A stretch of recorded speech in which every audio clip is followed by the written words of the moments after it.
Good morning, gents. I'm Kevin Gallagher, Fairfield Prep class of 2017 and Yale class of 2020. First, thank you, Mr. Hanahan, for the introduction. I greatly appreciate it.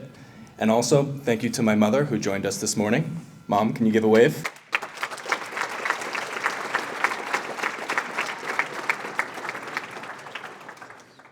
Great.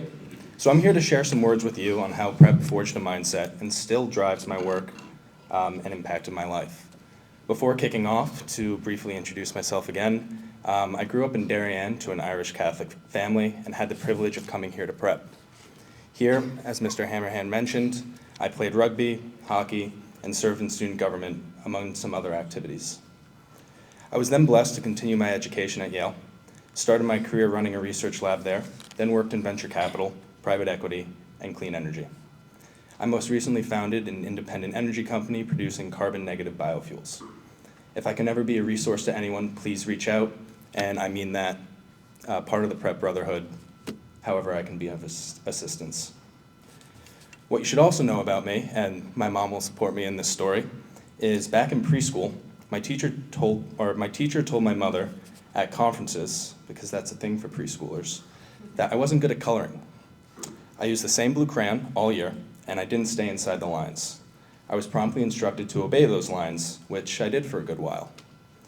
However, many years later, when I came here to prep, I was taught the other side of the coin, how to color outside the lines.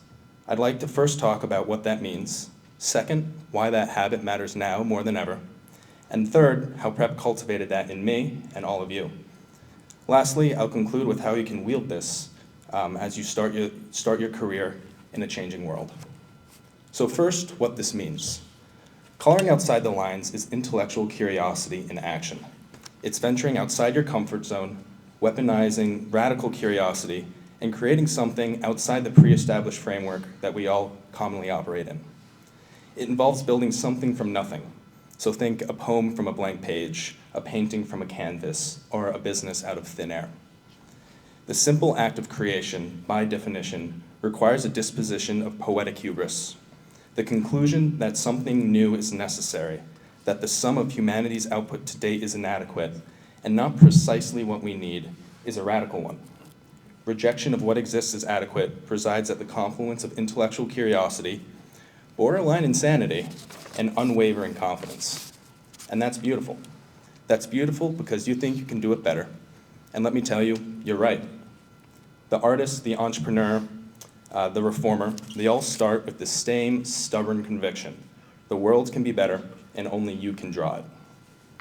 As someone trying to live these words to the best of my ability, I raise this point because coloring outside the lines will become increasingly important. Apologies for the cliche, but you're embarking on the next stage of your life. College. But look 2 steps ahead. The world and workforce you'll be graduating into in 4 short years will look very different than today. Artificial intelligence is already rewriting job descriptions for coders, analysts, lawyers, and even musicians. And AI is already advancing at an exponential rate. Algorithms can master simple routines and general tasks, but they'll never outperform creation and breaking through imaginary, predefined boundaries that's etched into its code base. The present situation may appear as a challenge, but for you, I see opportunity. You'll graduate at a uniquely opportune inflection point in the information age, because right now, it's never been easier to create, and the rewards have never been greater. When you enter the workforce, you'll be judged by employers on 3 things. First, the depth of your skill set. Yes, please master a skill and study hard. Trust me, the hours in the library pay massive dividends starting on day 1 of freshman year. Second, the breadth of your experiences. Critical thinking and being an interesting person is crucial. People are attracted to enthusiastic, well-spoken individuals, and coming from prep, you'll have an advantage in this over your peers. Third, your capacity to do what AI can't. That's coloring outside the lines and building beyond the inherited boundaries built into AI's code base, but not built into your ethos. Use this to your advantage because the person who can create, who can look beyond artificial boundaries and think creatively, will win. Now, I'll switch back the focus to prep. Prep didn't just tolerate off-road thinking, it actively engineered it, and I'll explain briefly how. First, the grad at grad values, particularly the pillars open to growth and intellectual curiosity. Most high schoolers don't venture outside the wall of their high schools. Even the small freedoms, like walking to the levee for lunch, coming here and using this space, taking full advantage of Fairfield U and outside community service, most students don't have that. And this trains you to navigate openness responsibly. Prep is a microdose of the radical freedom that awaits you in college, and I implore you to use that freedom constructively and to forge your path. Second, community. AI, and frankly most people, won't have the network and the brotherhood that you do. Protect and foster your prep network and brotherhood, because that's something unique to this school and unique to this group. Stay in contact, and again, reach out to me if I can ever be of assistance. Third, ad majorem Dei gloriam. Keep the faith, know that God smiles upon the fruit of your labor. And I'll quote Romans 12:2, where St. Paul urges us to, quote, "Do not conform to the pattern of this world, but be transformed by the renewing of your mind." In other words, redraw the boundaries. Conformity, although often the path of least resistance, is not what we're always called to do.